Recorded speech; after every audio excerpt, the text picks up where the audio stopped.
नमस्कार सर्वांना, Rupali delicious kitchen मध्ये आपलं स्वागत आहे। आज आपण मस्त असा मऊ लुसलुशीत होणारा मेथीचा आणि उकडलेल्या बटाट्याचा पराठा बघणार आहोत। अगदी खमंग तयार होतो हा पराठा, खायला अगदी चविष्ट लागतो। मुलांच्या शाळेच्या घाई गडबडीमध्ये तुम्ही हा पराठा देऊ शकता मुलांना डब्यात करून, किंवा आधीच तयारी करून ठेवली रात्रीच तर हा पराठा असा झटकन 10 मिनिटात होणार आहे आणि अगदी असा पोटभरीचा नाश्ता आहे। गरम गरम मस्त असे पराठे, त्यासोबत दही किंवा नुसते पण खायला खूप छान लागतात। अगदी साध्या सोप्या पद्धतीमध्ये सांगितलेला आहे, त्यामुळे व्हिडिओ स्किप न करता संपूर्ण बघा। चॅनलवर कोणी नवीन असाल तर चॅनलला सबस्क्राईब करा। सबस्क्राईबच्या शेजारी जे बेल आयकॉनचं बटन असतं ते प्रेस करा, म्हणजे तुम्हाला व्हिडिओ पोस्ट झाला की लगेच नोटिफिकेशन येतील। आणि व्हिडिओ जास्तीत जास्त शेअर करा, म्हणजे साध्या सोप्या पद्धतीच्या ज्या रेसिपी आहेत त्या सर्वांपर्यंत पोहोचतील। तर मग चला आता साहित्य बघूया आणि रेसिपीला सुरुवात करूया।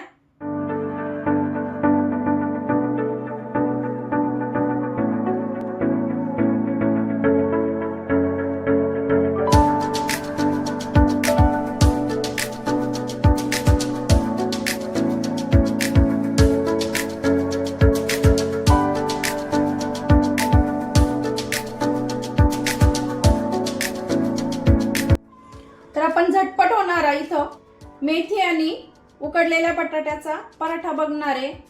अगदी असा मऊ लुसलुशीत होतो बटाट्यामुळे आणि खायला तर एकदम टेस्टी लागतो। अगदी असा घाई गडबडीमध्ये करण्यासारखा हा पराठा आहे, झटपट बनणार आहे। सकाळच्या घाई गडबडीमध्ये मुलांच्या शाळेच्या डब्याला तुम्ही देऊ शकता, अगदी झटपट बनणार आहे आणि खरं तर पोटभरीचा पराठा आहे हा। त्यासाठीचं जे साहित्य घेतलंय ते बघूया आपण। तर इथं मी कोथिंबीर घेतलीये, तर कोथिंबीर अर्धी वाटी घेतलीये। ह्याच वाटीचं प्रमाण घेऊन बाकीचं साहित्य घेतलेलं आहे, पिठाचं आणि बाकीचं जे साहित्य आहे ते। तर अर्धी वाटी कोथिंबीर घेतलीये, म्हणजे अशी मूठभर बारीक कट केलीये। मेथी अर्धी गड्डी बारीक कट करून घेतलेली आहे, स्वच्छ धुवायची आणि मग कट करायची आहे। एकदम अशी पानं घेऊन आणि मग कट करायची। देठ अजिबात घ्यायची नाहीये, नाहीतर देठ चांगली लागत नाही त्यामुळं।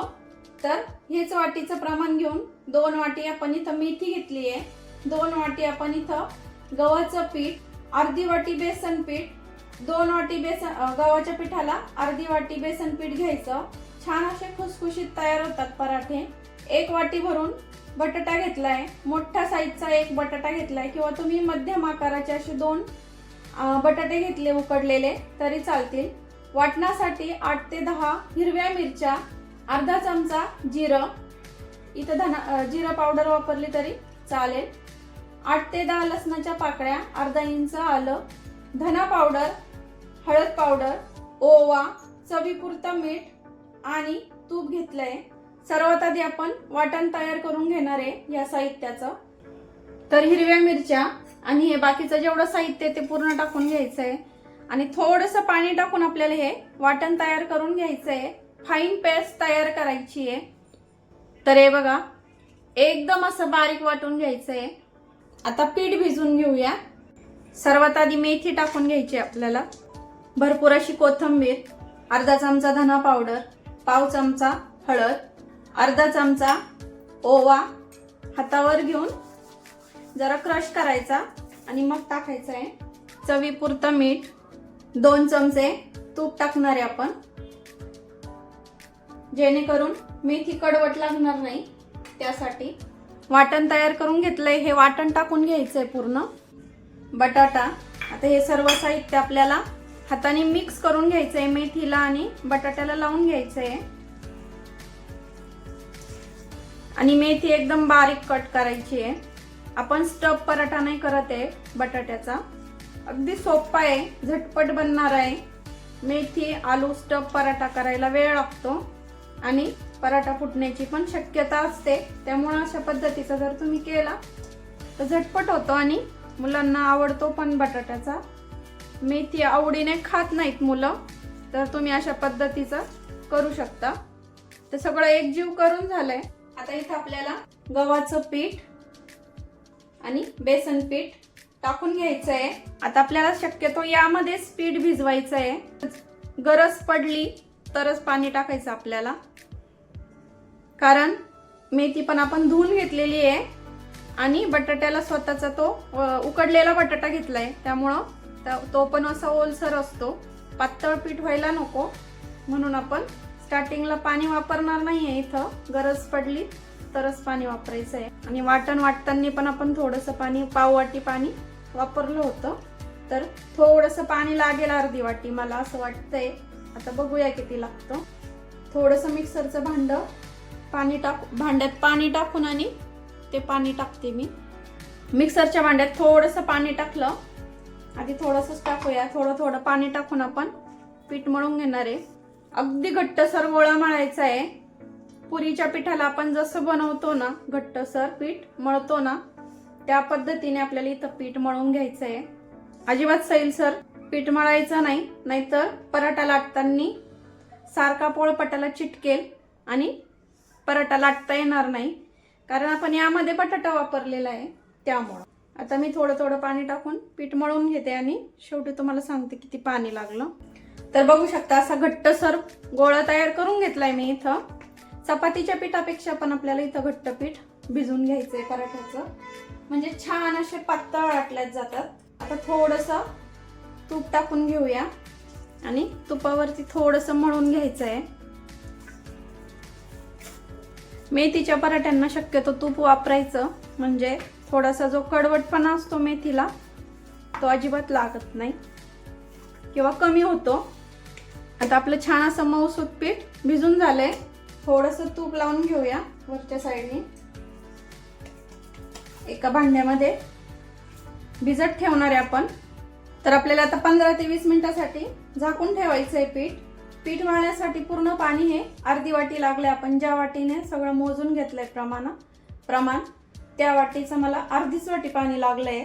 आता तुम्ही किती मेथी आणि बटाटा घेता किंवा वाटणामध्ये किती पाणी टाकता त्यानुसार तुम्हाला इथं पाणी लागू शकतं, म्हणजे थोडंसं कमी अधिक होऊ शकतं पाणी.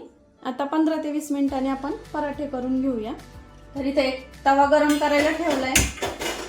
15 ते 20 मिनिट झाले. आता बघूया, आपलं पराठ्याचं पीठ पण छान असं मऊसूत भिजलंय. आणि अधूनमधून सुकं पीठ लावण्यासाठी, पराठा लाटताना सुकं पीठ लावण्यासाठी आपण इथं गव्हाचं पीठच घेतलंय. तुम्ही इथं हवं तर तांदळाचं पीठ पण घेऊ शकता.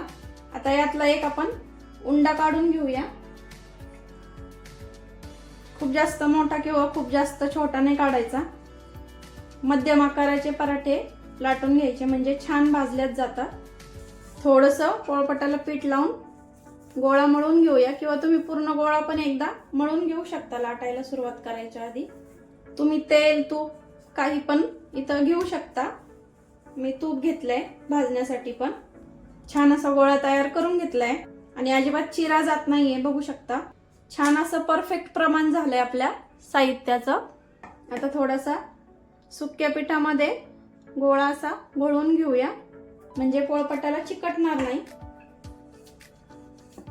आता लाटून घेऊया. मेथी भरपूर टाकली आहे त्यामुळे छान दिसते. बरोबरीने मेथी टाकल्यामुळं पराठा छान दिसतो पण आणि खायला छान पण लागतो. एकदम असा पातळ पराठा आपल्याला इथं लाटून घ्यायचा आहे.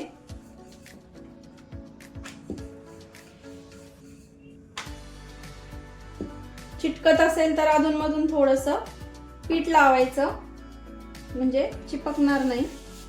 थोड्याशा कडा फाटल्या तर थोड्याशा अशा ऍडजस्ट करून घ्यायच्या. तर भरपूर असा पातळ आपला पराठा लाटून झाला इथं. तर हे बघा छान असा पातळ लाटलाय आणि हा पराठा फुगत नाही, कारण आपण अशी भरपूर मेथी टाकलेली आहे. आता भाजून घेऊया. तवा पण आपला छान असा गरम झालाय. खूप जास्त गरम किंवा खूप जास्त थंड नकोय, असा मध्यम असा तवा गरम करायचा आहे, नाहीतर पराठे आपले वातळ होऊ शकतात. थोडंसं तूप टाकून घेतलंय पहिल्या पराठ्याला आणि अलगद टाकून घेऊया. तुम्हाला असं ओबड धोबड वाटत असेल तर एखाद्या डिशने कट करू शकता. मी ठेवलाय तसाच. गॅस फुल ठेवायचा. फुल गॅसवरती पराठे आपला छान असा शेकून घ्यायचा आहे. पलटून घेऊया. मस्त असा पातळ पराठा आपला झालेला आहे लाटून. आता आता खरपूस असा भाजून घ्यायचा आहे. साईडने थोडंसं तूप टाकून घेऊया. तुम्ही इथं बटर किंवा तेल पण टाकू शकता. मेथीचा सीझन चाललाय आणि मेथीचे पराठे तर झालेच पाहिजे, पण त्याला थोडासा टच म्हणून आपण इथं बटाट्याचा वापर केलेला आहे इथं, जेणेकरून मुलं आवडीने खातील. तर खरपूस असा पराठा आपण इथं भाजून घेणार आहे.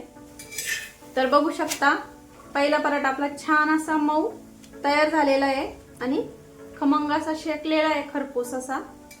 आता एका जाळीवर काढून घेऊया. असा काढून घ्यायचा जेणेकरून त्याला असं पाणी सुटणार नाही आणि असा तो खालच्या साईडने ओलसर होणार नाही. आता दुसरा पण असाच शेकून घेऊया. हा पराठा शेकत असताना दुसरा पण मी इथं लाटून घेतलाय. डायरेक्ट आपण त्यांनीच दाखवते तुम्हाला. तर दुसरा पण आता पहिल्या पराठ्यासारखाच आपण शेकून घेऊया. तूप टाकते थोडंसं. गॅस फुल ठेवायचा आणि एकदम असा पातळ लाटून घेतलेला आहे मी. तरी पण असा मऊसूत तयार झालाय आपला पराठा. तर दुसरा पण आपल्याला आधीच्या पराठ्यासारखाच शेकून घ्यायचा आहे. फुल गॅसवरती शेकायचा म्हणजे छान मऊ राहतो तसाच. किंवा तुम्हाला थोडासा खुसखुशीत खायचा असेल तर तुम्ही मीडियम गॅसवरती जरी शेकला तरी चालेल. खुसखुशीत करून पण खूप छान लागतो. लोखंडी तवा आहे त्यामुळे जास्त धूर निघतोय. आता हा पण असा छान खरपूस भाजून घेऊया. तर हे बघा छान आपला हा पण पराठा शेकून झालाय. काढून घेऊया. आता यावरतीच काढते मी आणि बाकी सर्व असेच करून घेते. तर अगदी मऊ लुसलुशीत आणि गरमागरम आपले बटाटा आणि मेथीचे पराठे इथं तयार झालेले आहे. दिसायलाच एवढे छान दिसत आहेत. तर बघू शकता किती छान दिसत आहे आणि खायला पण तेवढे छान झालेले असणार आहे. एकदम असे खमंग आणि टेस्टी. नुसते पण खायला छान लागतात. तुम्ही यासोबत दही किंवा शेंगदाण्याची चटणी, कुठलीही चटणी किंवा नुसतं लोणचं किंवा सॉस घेतला तरी पण छान लागतात हे पराठे. आणि छान असे खरपूस भाजून घ्यायचे. बटाटा आणि मेथीचं कॉम्बिनेशन अगदी छान लागतं खायला. त्यामुळे तुम्ही नक्की अशा पद्धतीचे पराठे करून बघा आणि मला कमेंट करून सांगा रेसिपी कशी वाटली ते. मेथीचा सीझन आहे तोपर्यंत छान असे मेथीचे पराठे ह्या पद्धतीचे करा आणि मला कमेंट करून सांगा तुमचे पण असेच झालेत का. तर तुम्हाला एक असा मेथीचा पराठा असा हे पण करून दाखवते. तर बघू शकता छान असे मऊ लुसलुशीत झाले. अगदी जुने लोक म्हणायचे ना ओठाने चावता येईल अशा पद्धतीचे झालेत आपले पराठे इथं. मेथीचे पराठे आणि त्यासोबत अशी छान खमंग आपली घरी बनवलेली शेंगदाण्याची चटणी आणि त्यावर भरपूर असं तेल. एकदम असं छान बेत होतो. तर नक्की ट्राय करा आणि मला कमेंट करून सांगा. तर बघितलं ना किती छान असा आपला पराठा तयार होतो. अगदी सोपा आहे आणि पटकन साहित्य मिक्स केलं की पटकन झटपट होतो. थोडासा भिजत नाही ठेवलं पीठ तरी पण छान होतात. फक्त थोड्याशा साईडने चिरा जातात. बाकी पीठ भिजवल्यावर तुम्ही लगेच करू शकता हा पराठा. अशा पद्धतीचा हा पराठा तयार होतो आणि खायला तर अगदी टेस्टी झालेला असणार आहे. तर मग रेसिपी तर आवडलीच असेल त्यामुळे लाईक शेअर सबस्क्राईब करायला विसरू नका. रेसिपी नक्की ट्राय करा कारण घरचं जेवण आहे खरंच स्वादिष्ट असतं. अशाच नवीन छान छान रेसिपींसोबत पुन्हा भेटूया. तोपर्यंत धन्यवाद.